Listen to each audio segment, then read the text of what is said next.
చూడమ్మా, మనం ప్రీవియస్ క్లాస్లో ఏం చెప్పుకున్నాం అంటే, explain the hypothesis testing procedure. Hypothesis testing procedure ఏంటో నేర్చుకున్నాం. అలాగే ఎక్స్ప్లెయిన్ అబౌట్ టీ టెస్ట్, అంటే టీ టెస్ట్ గురించి కూడా నేర్చుకున్నాం. Next one is the conditions to apply t-test. What are the applications of or uses of t-test? అంటే t-test ను అంటే ఏంటి, t-test ని ఎలా ఉపయోగించాలి, ఇవి కూడా మనం నేర్చుకున్నాం. నౌ అలాగే write about the chikki square test. Chikki square test ఎలా రాయాలో కూడా నేర్చుకున్నాం. ఇవి మనం ప్రీవియస్ క్లాస్లో నేర్చుకున్న విషయాలు అన్నమాట. So at present now the class is the write the uses of chi square test. అంటే సిక్కీ స్క్వేర్ టెస్ట్ యొక్క ఉపయోగాలు ఏమిటి, సిక్కీ స్క్వేర్ టెస్ట్ యొక్క ఉపయోగాలు ఏంటి. The chi square test is very powerful test for testing the hypothesis of number of statistic problems. అంటే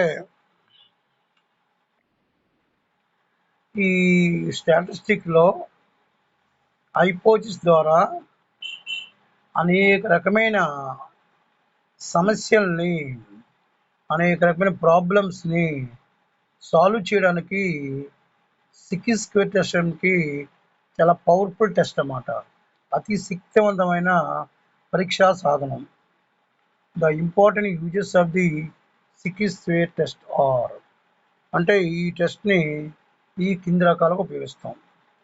అందులో first one, it is use to test goodness fit, అంటే సరిగా సరిపోతుందా కాదా అని చెప్పడానికి ఈ టెస్ట్ ఉపయోగిస్తాం అన్నమాట.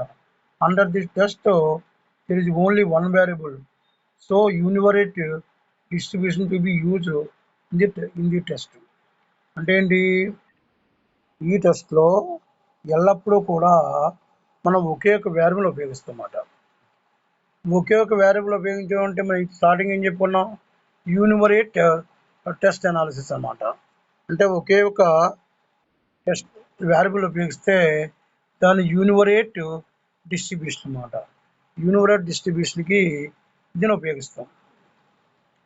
So under this test we have to test whether distribution or fitted distribution are good for the given data or not. అంటే మనం ఇచ్చిన సమాచారానికి, మనం తీసుకున్న సమాచారానికి ఈ టెస్టు మంచిగా ఉంటుందా లేదా, అంటే సరిపోతుందా లేదా, ఎగ్జాక్ట్ సమాచారాన్ని, ఎగ్జాక్ట్ ఫలితాన్ని ఇస్తుందా లేదా, అంటే యాక్చువల్ రిజల్ట్, ఆ రిజల్ట్లో యాక్యురసీ ఉందా లేదా అని చెప్తుంది అన్నమాట. యాక్యురసీ అంటే ఖచ్చితత్వం ఉందా లేదని చెప్తుంది. The distribution fit is good for the given data. ఈ కింది డేటాకు ఈ డిస్ట్రిబ్యూషన్ సరిపోతుంది అంటే మాత్రమే ఈ టెస్ట్ చేస్తాం అన్నమాట. It is also used to test independent of the attributes, అంటే స్వతంత్ర చలరాశిని తీసుకుంటాం అన్నమాట. Here you have to test whether there is any relationship between two distribute, అంటే ఏదైనా రెండు యాట్రిబ్యూట్ ఉంటే వారి మధ్య ఏమైనా సంబంధం ఉందా లేదని స్టడీ చేస్తాం. Or association between the two attribute, అంటే రెండింటి మధ్య దగ్గర సంబంధాన్ని స్టడీ చేస్తాం అన్నమాట. The null hypothesis is the two attributes independent. అక్కడేంటి, మనం నల్ హైపోథిసిస్ తీసుకుంటాం, రెండు వేరియబుల్ మధ్య సంబంధం తీసుకుంటాం మనం. It is used to test single population variance, అంటే ఒకే ఒక పాపులేషన్ వేరియన్స్ ఉన్నదానికి ఉపయోగిస్తాం. అవి to test whether there is any significant difference between the population variance and sample variance. Sample వేరియన్స్కి, పాపులేషన్ వేరియన్స్కి ఏమైనా తేడా ఉందా లేదా చూస్తామన్నమాట. The null hypothesis is H0. Population variance is greater square. True or valid. ఏది వ్యాలిడ్ అయితే అది ట్రూ కాదని చెప్తామన్నమాట. Next point, it is used to test equality of the several proportions. అంటే అనేక రకమైన ప్రపోర్షన్ మధ్య సమానత్వం అని చెప్తుంది అన్నమాట. సమానత్వాన్ని చెప్తుంది. అంటే P1, P2, PS several population proportions, then the equality of all these proportions can be tested with a Secchi square test. So null hypothesis is H0 P1 is equal to P2 is equal to PS అన్నమాట. అలాగ అవుతుంది అన్నమాట. ఇది Secchi square test అన్నమాట. అర్థమైందా? Secchi square test. Secchi square test అంటే ఏంటి? ఒక ప్రాబ్లమ్ సాల్వింగ్లో ఆ ప్రాబ్లంలో యథార్థతని అంటే యాక్యురసీని ఫైనల్ చేయడం కోసం ఉపయోగించే టెస్ట్లో ఇది అత్యంత పవర్ఫుల్ టెస్ట్ అన్నమాట. ఈ test is goodness of fit, అంటే అక్కడ ఆ సందర్భానికి ఆ టెస్ట్ మంచిగా ఉంటుందా లేదా, సరిపోతుందా లేదా అని చూస్తుందన్నమాట. Under this test there are only one variable, అంటే ఒక వేరియబుల్ మాత్రం ఉంటుంది. So univariate distribution to be use to this test. ఇందులో ఈ డిస్ట్రిబ్యూషన్లో యూనివరేట్ డిస్ట్రిబ్యూషన్ ఉపయోగిస్తామన్నమాట. Use to test for independent attributes, అంటే స్వతంత్ర వేరియబుల్ తీసుకుంటాం. To use to test single population variance తీసుకుంటాం.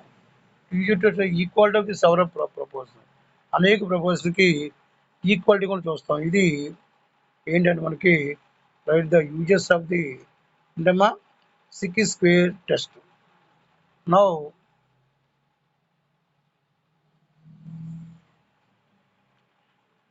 next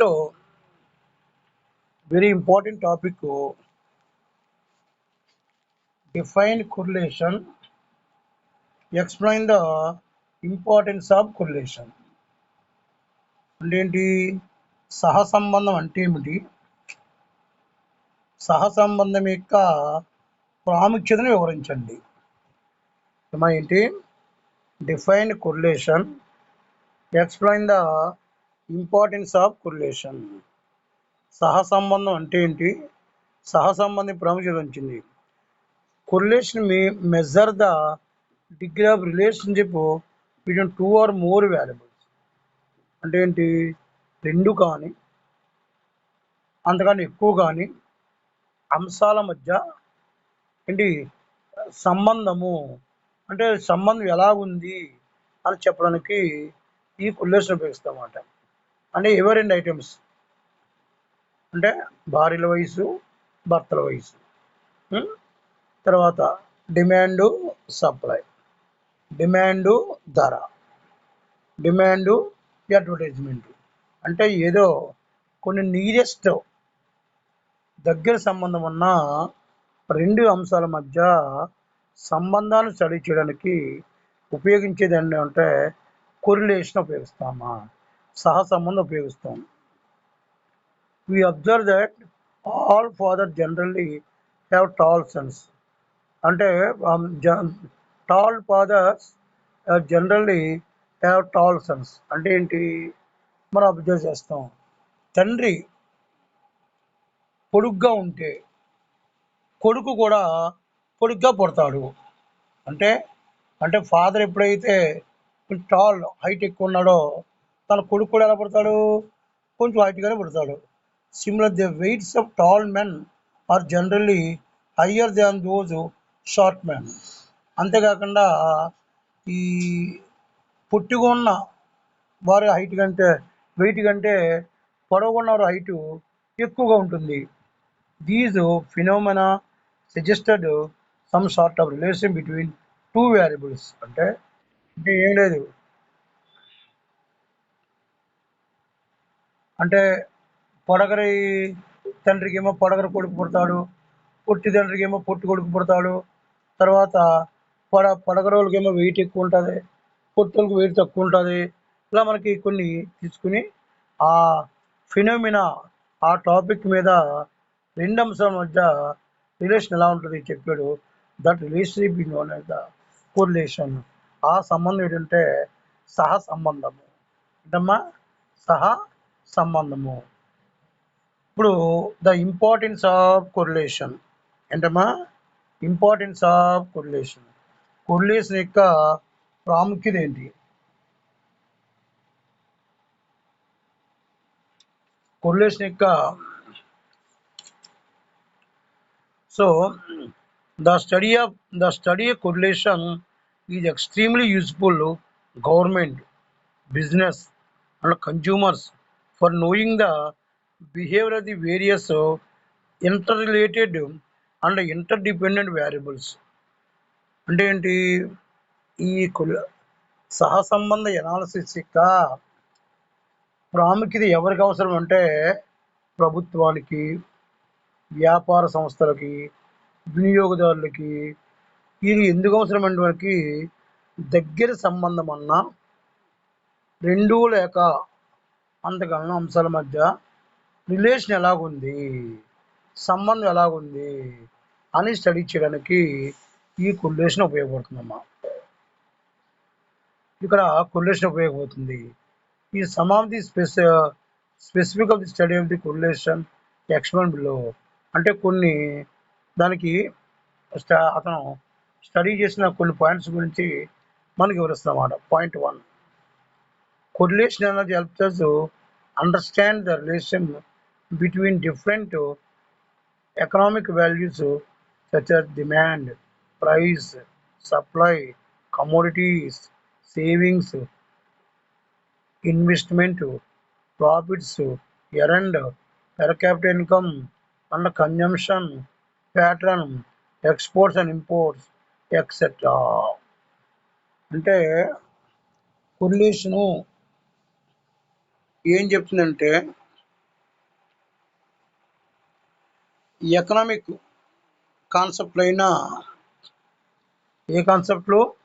ఎకనామిక్ కాన్సెప్ట్లు అయినా రెండు nearest, that is the interrelation or interdependent అంశాలైన వాటికి మధ్య సంబంధం ఎలా కొనసాగుతుంది, ఎలాంటి రిలేషను వాళ్ళకు ఉంటుంది అనేదాన్ని చెప్పడానికి ఇది ఉపయోగపడుతుంది. అవేంటి? డిమాండు, ప్రైసు, తర్వాత సప్లై, తర్వాత కమోడిటీసు, సేవింగ్సు, ఇన్వెస్ట్మెంటు, ప్రాఫిట్స్ అరెండు, per capital income, consumption patterns, exports imports, ఇలాంటి వాటి మధ్య రిలేషన్ సంబంధం ఎలా కొనసాగుతుంది అని చెప్తుందన్నమాట. ఏంటి? Correlation. This type of analytical study helps the government and manufacturers plan production in accordance with the circumstances prevailing the economy. అంటే వీటన్నిటి మధ్య రిలేషను అంటే సంబంధము ఏ విధముగా ఉంది? ఎందుకంటే వాటి సంబంధం మధ్య అక్కడ ఉన్న కరెంట్ ప్రాబ్లము సాల్వ్ చేయాలంటే మనకి వాటి గురించి మనకి ఏంటి? ఎనాలిసిస్ తెలియాలి. అంటే వాడి యొక్క ఎనాలిసిస్ తెలియాలి. వాళ్ళు ఎలా కంటిన్యూ అవుతున్నారు, ఇన్కమ్ ఎలా ఉంది, డిమాండ్ ఎలా ఉంది, సప్లై ఎలా ఉంది, తర్వాత నేషనల్ ఇన్కమ్ ఎలా ఉంది, పాపులేషన్ ఎలా ఉంది, కన్జ్యూమర్ గూడ్స్ ఎలా ఉన్నాయి. ఇవన్నీ ఎందుకంటే మనకి ఫైనాన్షియల్ డెసిషన్ మనం చెయ్యాలంటే కొన్ని ఖచ్చితంగా మన దగ్గర ఇన్స్ట్రుమెంట్స్ ఉండాలి. ఆ ఇన్స్ట్రుమెంట్ లేకుండా మనం ఫైనాన్షియల్ డెసిషన్ చేయలేం. ఫర్ ఎగ్జాంపుల్ మీకు ఒక ఎగ్జాంపుల్ చెప్తాను. ఇప్పుడు డాక్టరు బాడీ గురించి అదే మనం పేషెంట్గా మనం డాక్టర్గా అది వెళ్ళినప్పుడు మన హెల్త్ కండిషన్ ఎలా ఉంది వాడు సర్టిఫై చేయాలి.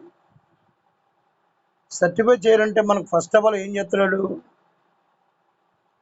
డాక్టర్? ఏం చేస్తున్నామ్మా? వెళ్ళిన వెంటనే అంటే మన స్టమక్ పెయిన్ లేదా హెడేకో ఫీవరో ఏదో చెప్తుంటాం. చెప్తున్నప్పుడు అసలు మీకు దేనివల్ల వస్తుంది అని చెప్పడానికి ఫస్ట్ ఆఫ్ ఆల్ వాడు ఏం చేస్తారంటే మన దగ్గర బీపీ చెకింగ్ చేస్తారండి. చేస్తారా చేయడా? హలో, ఫస్ట్ ఇన్స్ట్రుమెంట్ ఏంటి? మన బాడీ గురించి వాడు మన డాక్టర్ దగ్గరికి వెళ్ళిన తర్వాత మన బాడీలో ఉన్న కంప్లైంట్స్ అన్నీ కూడా మన డాక్టర్ గారికి ఏకరువు పెడతాం. ఈ ఏకరువు పెట్టినప్పుడు ఆయన మనకి ఏం చేస్తాడు?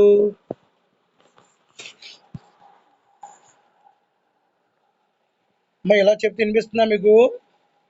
హలో, వినిపిస్తుందా? Hello, hello, వినిపిస్తుందమ్మా? హలో, వినిపిస్తుందా? ఇప్పుడు వినిపిస్తుందా? అంటే దూరంగా పెడితే వినపడతలేదు. చూడండి, ఇప్పుడు మనం యాజ్ ఏ పేషెంట్గా మనం డాక్టర్ గారికి అప్రోచ్ చెయ్యం. అప్రోచ్ చెయ్యి మన బాడీ కంప్లైంట్స్ అని ఆయన చెప్తున్నాం. ఏదో స్టమక్ పెయిన్ అనో హెడ్ అటాక్ అనో సంథింగ్ ఎల్స్ చెప్పిన తర్వాత ఆ డాక్టర్ ఫస్ట్ స్టెప్ ఏం చేస్తాడండి? మనకు వచ్చిన వెంటనే మనం చూస్తాడు, మనం చెప్పినన్ని వింటాడు. విన్న వెంటనే ఫస్ట్ బీపీ చెకింగ్ చేస్తాడు. చేయడా? హలో, బీపీ చెక్ చేస్తాడు. ఎందుకంటే బీపీ చెకింగ్ అనేది మనకి బ్లడ్ ప్రెషర్ ఎలా ఉంది, అది ఎలా కంటిన్యూ అవుతుంది, దానివల్ల ఎక్కడెక్కడ కంప్లైంట్స్ వచ్చినాయి, అదొక ఇన్స్ట్రుమెంట్ అన్నమాట మనకి. అంటే ఏంటి? మన బాడీ గురించి ఒక డెసిషన్, అంటే ఏ ట్యాబ్లెట్ రాయాలి ఏంటి అని చెప్పేటప్పుడు ఫస్ట్ ఇన్స్ట్రుమెంట్ ఏంటి? బీపీ చెక్ చేస్తాడు. తర్వాత షుగర్ టెస్ట్ చేయమంటాడు, ఇంకా రకరకాలు చేయమంటాడు. సో దీన్ని బట్టి ఒక ఫైనాన్షియల్ డెసిషన్ చెయ్యాలంటే ఖచ్చితంగా మన దగ్గర కొన్ని ఎనాలిసిస్ ఉండాలి. ఆ ఎనాలిసిస్ టైపే కొరిలేషన్ ఒకటి అన్నమాట.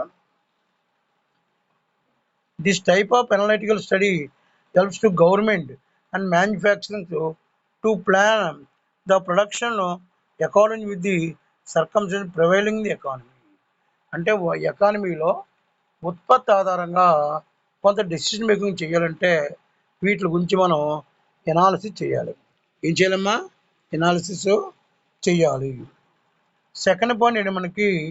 Correlation analysis help to business management in finding out the direction and the extension of the relationship between the variables which affect smooth functioning of the organization. తర్వాత ఇంకోట కాన్సెప్ట్ అంటే correlation analysis business మేనేజ్మెంట్కి ఎలా ఉపయోగపడుతుంది అంటే correlation అనేది మనకి business మేనేజ్మెంట్కి ఎలా ఉపయోగపడుతుంది అనేది చూసుకుంటే in finding out the direction ఏం చేస్తే డైరెక్షన్ చెప్తుంది అన్నమాట. And extend the relationship between the variables which about the smooth functioning of the organisation. అంటే వ్యాపార సంస్థ సక్రమముగా సజావుగా నడిచిపోవాలంటే మనం ఈ యొక్క ఐటమ్స్ని ఈ ఉన్న ప్లాన్ మనం కంటిన్యూ చేయాలా లేకపోతే ఏమైనా చేంజెస్ తీసుకురావాలా అని స్మూత్ ఆపరేషన్ అంటే సక్రమంగా జరగడానికి ఈ కొరిలేషన్ అనాలిసిస్ ఉపయోగపడుతుంది అన్నమాట. For example with the help of the correlation technique. Hello, for example with the help of the correlation technique, the business executive can find out the degree of relationship between the advertisement expenditure and the amount of sales generated. అంటే ఏంటి? Correlation analysis ద్వారా correlation analysis ద్వారా business executive రెండింటి మధ్య సంబంధాన్ని study చేస్తాడు. Sales, advertisement expenditure. అంటే మనకి అడ్వర్టైజ్మెంట్ ఎక్స్పెన్స్ పెరిగే కొద్దీ కూడా సేల్స్ ఏం చేయాలి? పెరగాలి. అవునా కదా? అంటే అడ్వర్టైజ్మెంట్ ఎక్స్పెన్సెస్ పెరిగే కొలది కూడా సేల్స్ ఏం చేయాలండి? పెరగాలి కదా మరి. That is the positive correlation. ఇప్పుడు మనం 10,000 ఖర్చు పెట్టాం, సేల్స్ ఒక 1000 యూనిట్లు అమ్మాం.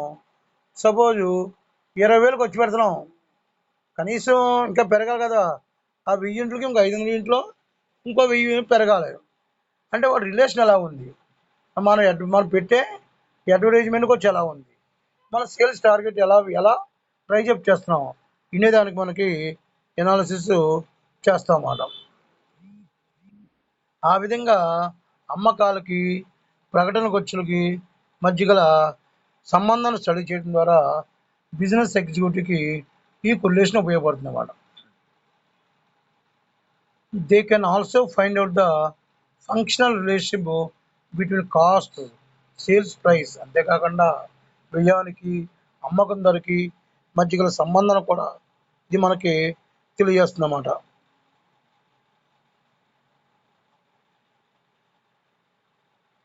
హలో అంటే ఏంటి మనకి ఈ సేల్స్కి, కాస్ట్ ఆఫ్ ప్రొడక్షన్కి అంటే అమ్మకానికి, ఉత్పత్తి వ్యయానికి మధ్య గల సంబంధం కూడా కొరిలేషను చెబుతుందన్నమాట. The short of the functional relationship reduce the impact of the uncertainty decision making and replace the guesswork with the scientific methods. అంటే ఏంటి? ఈ స్టడీ అనాలిసిస్ మన దగ్గర ఉండడం వల్ల మనం డిసిషన్ మేకింగ్ చేసేటప్పుడు అన్సర్టనిటీ లేకుండా, అనిర్దిష్ట లేకుండా, రాంగ్ డెసిషన్ చేయకుండా దీన్ని ఫాలో అయ్యి డిసిషన్ మేకింగ్ చేస్తామన్నమాట. ఏం చేస్తామా? డెసిషన్ మేకింగ్ చేస్తాం. The predictions based. ఏమా వీరేంద్ర ఎవరమ్మా? బుద్ధాల వీరేంద్ర మన సీఏనా? హలో, మరి అతను ఎందుకు వచ్చాడు? వదిలేదు. సో మనకి ఇదేంటంటే మనకి ఈ short of replace the guess work and scientific methods. అంటే ఏంటి? గెస్ వర్క్, సైంటిఫిక్ మెథడ్స్ ఈ అన్సర్టన్ లేకుండా కొరిలేషన్ అనాలిసిస్ చేస్తుందన్నమాట. ఓకేనమ్మా? So the production PDS Gauri అమ్మా ఎంతమంది వచ్చారు? భరతరాజు ఇప్పుడు 2, 3, 4, 5, 6 ఎంతమంది వచ్చారమ్మా? 6 వచ్చారా భరతరాజు? హలో, 6 వచ్చారా? కేవలం వస్తారేమో చూద్దామా? చూడు 10 నిమిషాలు చూసి లాస్ట్లో తీసేద్దామా? ఒక 5 నిమిషాలు చూస్తావా? చూడమ్మా. The predictions based on the statistical measures correlation would be more reliable than estimate based on the intuition. అంటే మనం స్టడీ చేసుకున్నా ఈ దీని ద్వారా చేస్తే కొరిలేషన్ అనాలిసిస్ ద్వారా చేసేది చాలా రిలయబుల్గా ఉంటుందన్నమాట. అది ఈ కొరిలేషన్ యొక్క ప్రాముఖ్యత అన్నమాట. నెక్స్ట్ పాయింట్ ఏంటి మనకి? The accuracy relationship between the variables derived from the basis of unscientific or crude methods can be verified, tested significance with the help of the correlation technique. అంటే ఏంటి? కొరిలేషన్ టెక్నిక్ ద్వారా మనం దేని ద్వారా చేస్తామో దాని యొక్క సమాచారం మనం ఏంటి యాక్యురసీగా ఉండాలి, అన్సైంటిఫిక్గా ఉండకూడదు, క్రూడ్ అంటే రాంగ్ మెథడ్స్ వాడకూడదు. అంటే వెరిఫై చేయడానికి ఈ కొరిలేషన్ అనాలిసిస్ ఉపయోగపడుతుంది. అంటే మన వ్యాపార సంస్థలో మన కరెక్ట్ డెసిషన్ చేయాలంటే అండి యాక్యురసీ ఉండాలి, అంటే కరెక్ట్నెస్ ఉండాలి. ఇప్పుడు సపోజ్ ఫర్ ఎగ్జాంపుల్ ఇప్పుడు రీసెంట్గా ఉంది మన కరోనా ఎఫెక్ట్ చాలా ఓవర్గా ఉంది. ఈ కరోనా ఎఫెక్ట్కి మనం మెడిసిన్ తయారు చేస్తున్నారు. మరి ఆ మెడిసిన్ తయారు చేసినప్పుడు కోవిషీల్డ్ తయారు చేశారు, కోవాక్సిన్ తయారు చేశారు. మరి ఇవన్నీ కూడా మనకి గవర్నమెంట్ ఎప్పుడు సంవత్సరం నుంచి టెస్ట్ మెథడ్ అనేక రకమైన స్టడీ చేసి అది బయట రిలీజ్ చేసింది. ఏం చేత ఒకవేళ అలాంటి టెస్టులు కానీ చేయలేదనుకోండి, అలాంటి వ్యాక్సిన్ ప్రజల మీద పెడితే ప్రజలకి నష్టం జరగవచ్చు. అవునా? కాబట్టి ఆ యాక్యురసీ లేకుండా మందు రిలీజ్ చేసేసి ఆ మందు ప్రజలు వాడేయారనుకోండి, ప్రజలకు నష్టం అంటే కీడు జరగవచ్చు. అంటే అనేక రకమైన రీసెర్చ్ పరిశోధన చేసిన తర్వాతే గవర్నమెంట్ బయటికి రీసెంట్గా మన ఆనందయ్య మందుల గురించి మీరు వినే ఉంటారు. విన్నారమ్మా? హలో హలో కరోనా గురించి ఆనందయ్య పసర మందు గురించి విన్నారా వినలేదా? హలో నెల్లూరు జిల్లా కృష్ణపట్నంలో ఆనందయ్య విన్నారు కదా? ఏంటది? ఇది చెప్పండి పోనీ. అంటే ఈ కరోనా పేషెంట్లకి గవర్నమెంట్లో కూడా తగ్గని కొన్ని కేసులు అక్కడికి వెళ్తే తగ్గినాయట. అయితే అతను ఏం చేస్తున్నాడు, న్యాచురల్గా సహజంగా లభించే మూలికలు వాడుతున్నాడన్నమాట. సహజంగా లభించే మూలికలు వాడి దాని ద్వారా కొంతమందికి నయం చేస్తున్నాడు. అయితే కరెక్టే. దాని గురించి ఇప్పుడు ఎందుకు చెప్తున్నా అంటే ఇక్కడ ఆ పాయింట్ ఇక్కడ వచ్చింది కాబట్టి, ఇప్పుడు ఆనందయ్య మందుని ప్రజలు గుంపులుగా అలా దండాలు వెళ్ళిపోయి వాన చదువైపోరు. మన గవర్నమెంట్ ఏం చేసింది, వెంటనే బ్యాన్ చేసింది. ఏంటి ఆ మందు వల్ల ఏమైనా హాని కలిగితే పబ్లిక్ ఏమైపోతారు, అది వెంటనే మందు ఆ మెడికల్ బ్యాన్ చేసి గవర్నమెంట్ ఆఫ్ ఇండియా దాని టెస్టింగ్ పంపిందన్నమాట. టెస్టింగ్ పెట్టి ఇందులో ఏమైనా హ్యూమన్ బీయింగ్స్కి హానికరమైన ఏమైనా ఉందా, ఏమైనా డ్యామేజ్ అయ్యి పొజిషన్ ఏమైనా ఉందా అని స్టడీ చేస్తే వాళ్ళ ప్రైమరీ రిపోర్ట్లోను సెకండరీ రిపోర్ట్లోను కూడా వాళ్ళకి దీనిలో బాడీకి హాని చేసే ఎటువంటి లేవని వాళ్ళు సర్టిఫై చేశారు. సర్టిఫై చేసిన తర్వాత అప్పుడు మాత్రమే ఆనందం మందు వాడమని ఇచ్చారన్నమాట. అంటే ఎందుకని ఇలాంటివన్నీ కూడా మన తెలుగు మెడికల్ ప్రకారంగా ఇంకో ప్రకారంగా అనేక రకమైన టెస్టులు చేస్తారన్నమాట. అలాగే మనకి ఆ టైప్ ఆఫ్ అందులో కూడా మనకి కొరిలేషన్ ఉపయోగపడుతుంది అన్నమాట. అన్సైంటిఫిక్ మెథడ్స్ వాడకుండా, క్రూడ్ మెథడ్స్ ఫాలో అవ్వకుండా యాక్యురసీ సాధించడానికి కొరిలేషన్ ఉపయోగపడుతుంది. Next one, correlation coefficient is a few number the help of which relation between the variables whose values are expressed in different units can be studied and analyzed without any difficulty and confusion. అంతేకాకుండా correlation coefficient అంటే సహసంబంధ గుణకం, ఈ number కూడా final చేయడానికి ఏంటంటే మనకి which relation between the variables అంశాల మధ్య సంబంధాన్ని స్టడీ చేస్తాం. ఎక్స్ప్రెస్ డిఫరెంట్ యూనిట్లు can be studied and analytical without any difficult or confusion. ఏ డిఫికల్టీ లేకుండా ఏ కన్ఫ్యూజన్ లేకుండా చేస్తామన్నమాట. ఇది 4th ఇంపార్టెంట్ పాయింట్ అమ్మా. నెక్స్ట్ మనకి 5th ఇంపార్టెంట్ పాయింట్ వచ్చినట్లయితే మనకి correlation analysis helps us not only understand the economic behavior but also look at the critically important variables which are other variables depend. Correlation analysis అంటే మనకి కేవలం ఆర్థిక ఎకనామిక్లో study చేయడమా కాకుండా కొన్ని కాంప్లికేటెడ్ ప్రాబ్లమ్స్ అంటే కాంప్లికేటెడ్గా ఉన్న ప్రాబ్లమ్స్ కూడా సాల్వ్ చేయడానికి correlation thus the disturbing the forces can be identified and made neutral which have the certain other stabilizing forces. అంటే కొన్నిటి మధ్య ఏమన్నా తేడాలు వస్తే ఆ తేడా పడాలి సరి చేయడానికి కూడా కొల్లేషన్ ఉపయోగిస్తుంది. Next point, statistical techniques which are regression, ratio variation depend heavily measure of the correlation. అంటే statistical techniques, regression analysis, ratio variation ఇవన్నీ కూడా కొల్లేషన్ మీద డిపెండ్ అయి ఉంటుంది. So this is the correlation. చాలా ఇంపార్టెంట్ క్వశ్చన్, చాలా very very very important question అన్నమాట.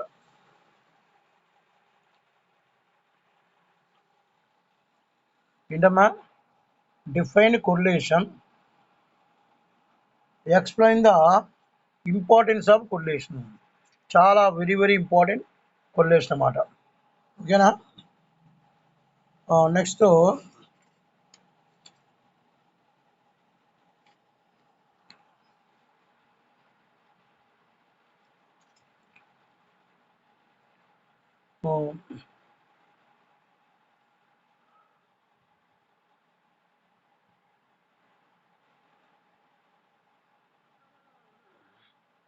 ఇంకా టైప్స్ ఆఫ్ కొరిలేషన్లో ఒక 2 చెప్పుకుందామండి. అంటే చాలా పెద్ద క్వశ్చన్, మిగిలిన తర్వాత చెప్పుకుందాం. ఓకేనా? Types of correlation. కొరిలేషన్ యొక్క టైప్. కొరిలేషన్ సహసంబంధము ఎన్ని రకాలు? Explain the various types of correlation with suitable examples. కొన్ని ఎగ్జాంపుల్స్ కూడా ఇమ్మన్నాడు.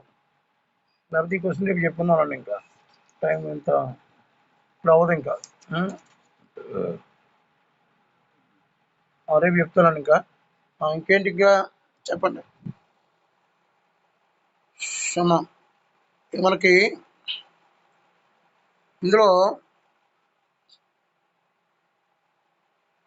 కొరిలేషను అయిన తర్వాత ఇంకా స్టెప్ బై స్టెప్ ఉంటుందన్నమాట. ఓకేనా? ఒక మా ఫోటో తీస్తావా? Screen shot. Hello Bharatraju, screen shot తీసేమ్మా.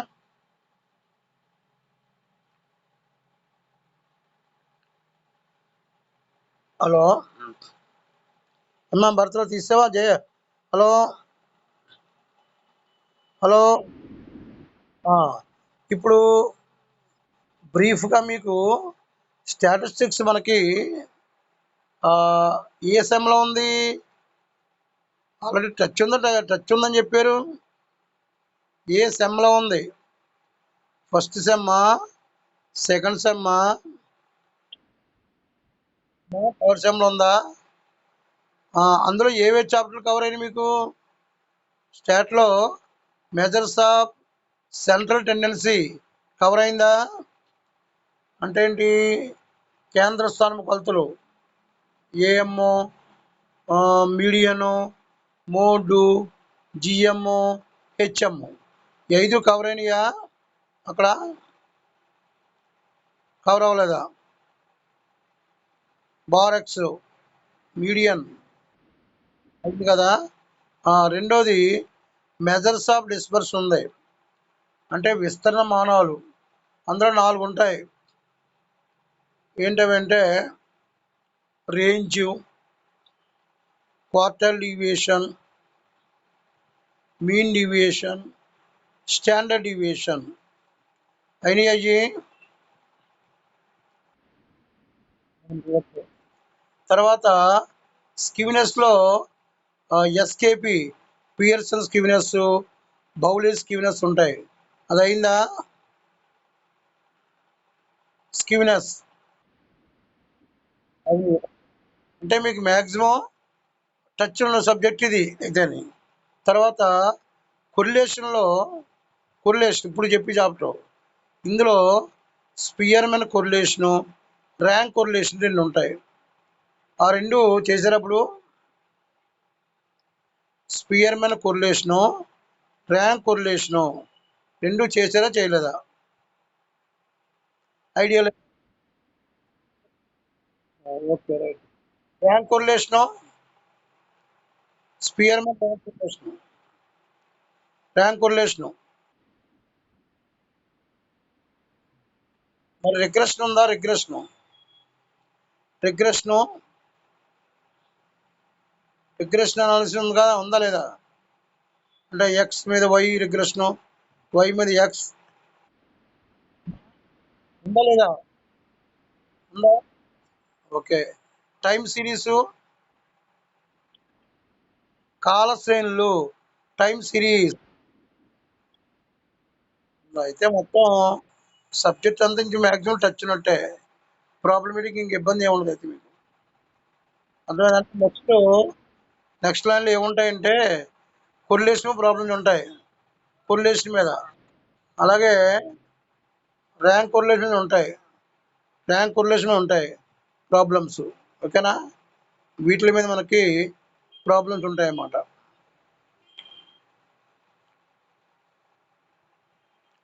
ఇంకేంటి చెప్పండి, మరి డౌట్లు ఏం చెప్పండి సబ్జెక్ట్ మీద. నెక్స్ట్ క్వశ్చన్ తర్వాత ఓపెన్ చేసాను. చాలా పెద్ద అంటే ప్రాబ్లమ్ ఒకటే రెండు ఇస్తారంటే. ఓ 2 ప్రాబ్లమ్ చిన్న ఇస్తారంటే. 2 2 ప్రాబ్లమ్స్ ఇస్తారనుకున్నానమ్మా. 2 ప్రాబ్లమ్స్. మీకు ఎంతకి 75 కదా. 75 కంటే 5 ఏమో 10 మార్క్స్ ఇస్తాడు. 5 మార్క్స్ ఏమో 5 ఇస్తాయి. 8 ఇస్తే 5 రాయాలి. 8 ఇస్తే 5 రాయాలి. 5 5 ఎంత 25. 10 మార్క్స్ ఏమో 5కి 5 ఇచ్చేస్తాడు. అంటే ఏంటి? ఆల్టర్నేటివ్గా ఇస్తారన్నమాట. ఇప్పుడు క్వశ్చన్ నెంబర్ 1 ఉందనుకో, ఏ ఆర్ బి అంటే ఏ అన్న చేయాలి, బి అన్న చేయాలి. అదే 10 మార్క్స్ అవి. అలా మనకి 5 రెళ్ళు 10 ఇస్తాడు అది. అంటే ఆల్టర్నేటివ్ చాయిస్లో అమ్మా. ఇందులోనూ ఆల్టర్నేటివ్ చాయిస్లో మనకి ఏం చేస్తారు, ఏ ఆర్ బి అలాగ ఇస్తారన్నమాట. ఏ కానీ బి కానీ. ఇది ఇలాంటివన్నీ అదే ఈ అన్నిటిలో 2 సమ్స్ ఉంటాయమ్మా. ఎన్ని ఉంటాయి? 2 సమ్స్ ఉంటే రిమైనింగ్ థియరీ ఉంటుందన్నమాట. కాబట్టి థియరీ కూడా చదవాలి. అంటే 60% మీకు థియరీయే ఉంటుంది ఇందులో. ఒక 40% ప్రాబ్లం ఉంటుంది. అలా చూసుకోండి. అంటే సమ్స్ వచ్చేది మనకి ఓన్లీ 2 వస్తాయమ్మా. అంతకు మించి ఎక్కువ రావు. కాబట్టి మీరు థియరీ ఎక్కువ చదవాలి. ఇప్పుడు కొరిలేషన్ ఉందా? ఇది ఇంపార్టెంట్ క్వశ్చను. కొరిలేషను.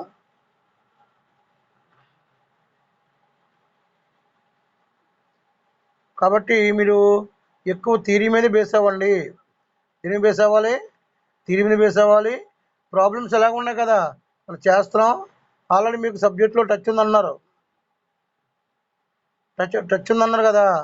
కాబట్టి ప్రాబ్లమ్స్ వచ్చేస్తాయి. ప్రాబ్లం పెద్ద ఏం కాదు. ఓకేనా? ఒకసారి వెయిట్ చేయండి, ఇంకా ఒక 2 మినిట్స్ వెయిట్ చేయండి అమ్మా. ఎందుకంటే ఇంకా లాస్ట్ది రీడింగ్ కూడా అవ్వాలి మనకి. రిమైనింగ్ హైపోథిసిస్ టెస్టింగ్ ఉందా? టెస్టింగ్ అందులో గ్యారంటీగా ప్రాబ్లం వచ్చేస్తుంది. మనం చేసింది చూడండి, ఇనోవో టెస్ట్ ఉంది కదా. హలో, ఇనోవో టెస్ట్ మీద ఖచ్చితంగా ప్రాబ్లం వస్తుందమ్మా. తర్వాత నెక్స్ట్ కొరిలేషన్ చేయబోతున్నాం. అదే ఈ థియరీ అయింది కదా, ప్రాబ్లమేటిక్ అవుతులోకి కొరిలేషన్ టెస్ట్ ఉంటుంది అన్నమాట. ఆ కొరిలేషను, ర్యాంక్ కొరిలేషను, వాటి మీద కూడా ప్రాబ్లం ఉంటుంది. అంటే ఈ 2 ప్రాబ్లంలు మస్ట్గా ఉంటాయి. ఇనోవా వేరియన్స్, తర్వాత కొరిలేషన్ అనాలిసిస్, వీటి మీద మాత్రం ప్రాబ్లం మస్ట్గా ఉంటుంది.